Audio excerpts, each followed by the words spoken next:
What's up, everybody? Welcome to the channel. Thanks for clicking on the video, being here, hanging out with me as I discuss something that was on my mind today. And my hope is that this would serve as a reminder, as I just talked to you all, that this would just serve as a reminder about some of the realities that we sometimes don't pay attention to. On this channel, there is a lot of discussion about relationships. Primarily, I like to talk about relationships, marriage, dating, traits, red flags, all of the things that can try to help somebody. Talk about race, religion. Sometimes talk a little bit about careers. But I was thinking today, especially those who are pursuing a relationship, and the word now is you're vetting. You're going through the vetting process to vet out the bad apples, or to see if the one that you are currently with is someone worth staying with. Is he or she worth your time, your space, your energy? And of course, YouTube is full of that kind of information of things to look for to try to vet out a potential bad apple. Or you could already be in a relationship, and even more than that, you could already be married, and you may not like something about the other person. Turn my microphone around here. They may be doing something that is getting on your nerves, and you may think sometimes to yourself, I've had enough.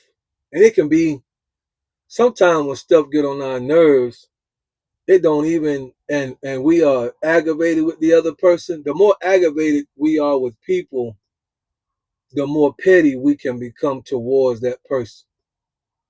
That's why we got to learn how to deal with things quickly and don't let them lie, because again, the more aggravated we are, you could be married to a man and be, or a long-term relationship, whatever, laying in the bed together, sleep, and you could be aggravated with him,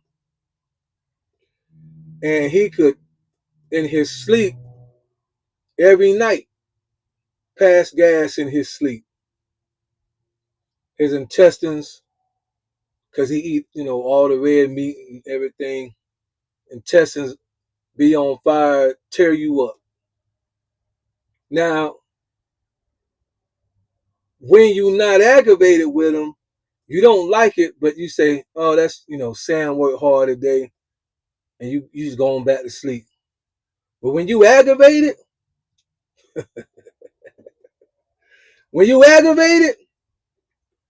yeah, you ever seen them reels where they faking and the woman will slap the man and make him think he was dreaming, like, what happened to you? What happened? What happened? You woke up? Yeah, when you aggravated, that's what some of y'all be wanting to do. And you may wake him up. Go to the bathroom smelling like you boo-booed on yourself. But I was thinking today, and then on the flip side, woman may go to bed, her feet may stink, aggravate the husband. He said, I can't take it no more, Professor X. I done told her wash her feet. She want to walk around all day. I don't know how she take a shower and get out, her feet still dirty. When you aggravated with somebody, you get petty like that. Y'all know. Y'all has been in a relationship longer than a year or two. Y'all know. But I was thinking today, we must remember that all of us are flawed. Especially when we're talking about finding that special someone or remaining with that someone, being married to that special someone. We will look at things from our perspective without doing an introspection on ourselves. We'll look at them in the vetting process and come up with all of the reasons why they are disqualified. And we should have some type of system so that we don't create misery for our own lives.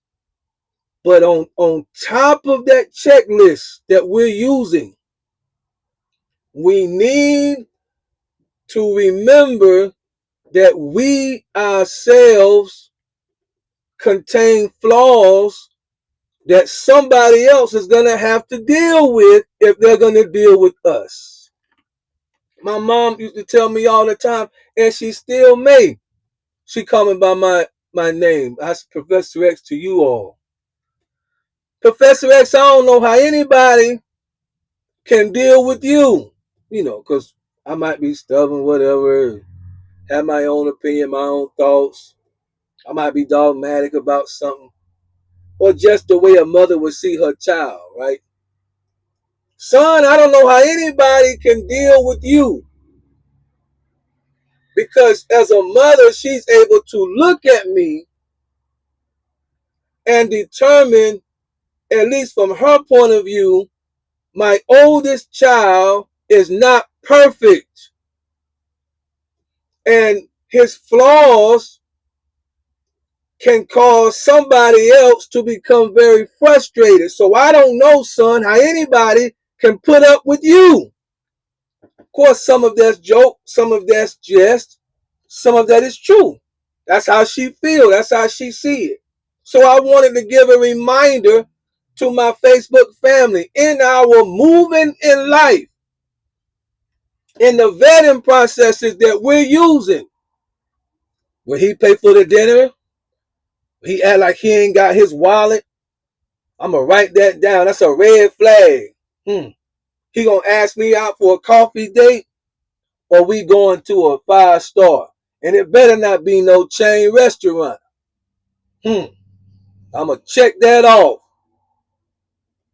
Red flag. I'm gonna call my girls. I'm gonna text my girls while he at the table and tell them, girl, he ain't the one. I'm gonna send her a picture of this $5 coffee that he bought me with a piece of bread on the side like he did something, all that money he made.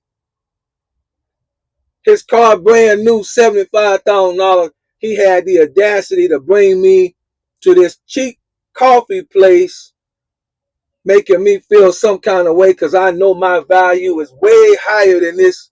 Coffee wasn't even hot. Yeah.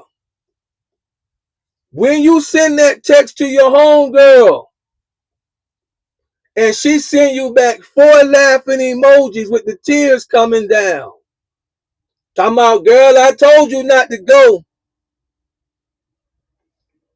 But put your phone down and remind yourself you got some flaws, even if he don't know what it is, that if he deal with you, he got to deal with it.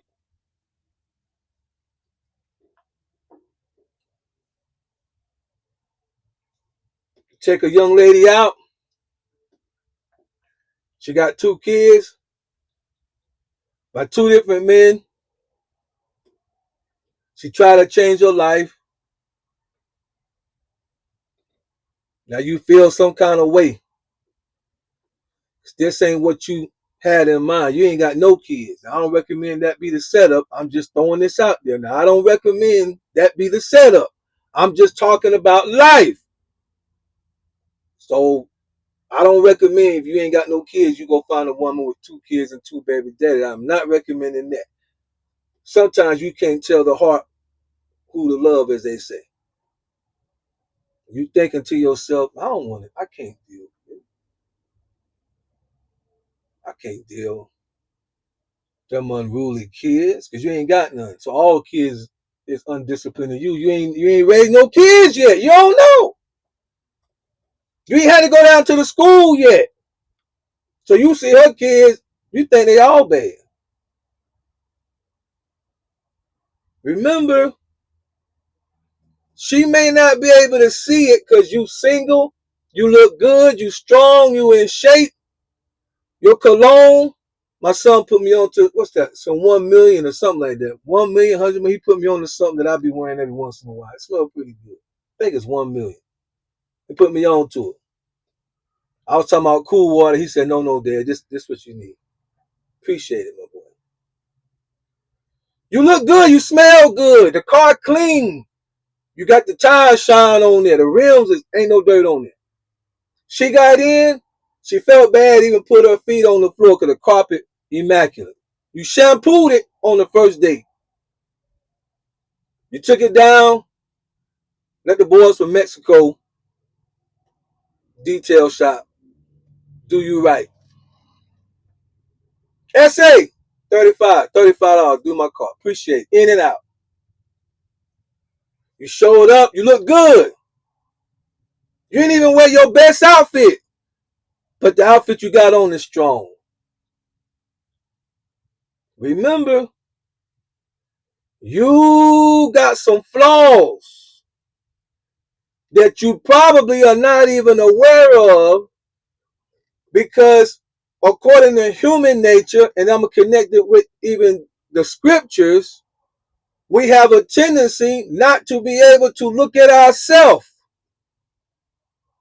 And if we do look at ourselves, that's still not the correct measurement because the Bible says the person that judge himself by himself, in other words, what you feel that you're doing is right because you think is right, the scriptures say that man is unwise. So if you live your life based on just how you see it, you judging your own actions by who you are, you got flaws that may be just as much as that woman getting in your car that's got 2 kids by 2 different men. She just can't see it because yours are not children, but in your personality and in your character and in your way of thinking, you could be flawed. Her way of thinking now that she has understood her way of life and come to a place where she realized I gotta esteem myself way higher than just letting men do what they want to do and leave me with children. So I'm now changed. I have a different viewpoint. Now she has elevated. While you may have no children and still be immature and behind in your way of thinking that will produce a flaw if you're trying to be in a relationship. Now, if you're not trying to be in a relationship and you just are living single your whole life, then it would not be a flaw. But sometimes the way we think, if we add that to a relationship in itself, can be a flaw. Selfishness, which a lot of time comes from people that's used to being single for a very long time. I've got a lot of friends, mostly women, that are older in their high 40s, 50s, that has been single for 10 years in terms of a serious relationship. 10 years or more, they've been single.